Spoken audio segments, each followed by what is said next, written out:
Hello, আসসালামু আলাইকুম। ফোনটা দেখে আপনাদের কি মনে হচ্ছে?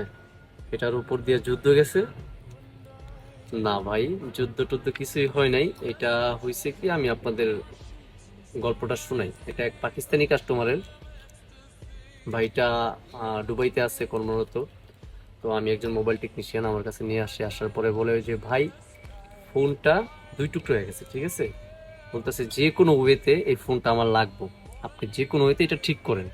আপনারা যারা প্রবাসী আছেন তারা অবশ্যই জানেন যে একটা ফোন তাদের কাছে কি কতটা ইম্পর্টেন্ট, কারণ ফ্যামিলির সাথে কথা বলতে হয়। বা এটা যেইভাবে হোক আমাকে এটা রিপেয়ার করে দেন। আমি বাংলায় বলতেছি কারণ সে তো আমার সাথে বাংলায় কথা বলে নেই অবশ্যই। যাই হোক, আপনাদের বোঝানোর জন্য। তো এই ফোনটা এইরকম হওয়ার পিছনে গল্পটা কি আমি আপনাদের একটু বলি। এই পাকিস্তানি যে ভাইয়াটা, তার ফোনটা চুরি হয়। চুরি হওয়ার পরে তার ফোনটা সে লোকেশন অন করে রেখেছিল, যেই কারণে সে অন্য একটা ফোন দিয়া তার ফোনটা ট্র্যাক করে দেখতে পারতেছে যে তার পাশের দুই তিনটা বিল্ডিং এর পরেই তার ফোনটা আছে। তো থাকার পরে সে ওই বাসায় যায়, লোকেশন অনুযায়ী যায়। যাওয়ার পরে বলতেছে, ওই রুমে ঢুকে বলতেছে যে আপনাদের রুমে আমার ফোনটা আছে, আমার ফোনটা চুরি হয়েছে রাত্রেবেলা। আমি আমার লোকেশনে দেখতে পারতেছি আমার ফোনটা এই রুমে আছে। তো রুমের মানুষ স্বাভাবিকভাবে সবাই বলতেছে যে না, এই রুমে এরকম কোনো ফোন নাই। তো আমরা কেউ চুরিও করি নাই।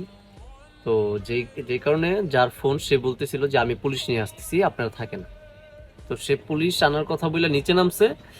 নামার পরে মেবি যে চুরি করে ওই রুমে রাখছিল, সে ভয় পাইছে যে এটা এখন যদি আসে তাহলে তো প্রবলেম হয়ে যাব।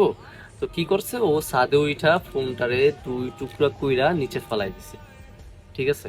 তো পরবর্তীতে ভাইটা যখন আবার লোকেশন নিচে নেমে চেক দেয়, দেখতেছে যে তার আর কাজ করতেছে না। এটা লাস্ট লোকেশন দেখা যাচ্ছে ছাদে।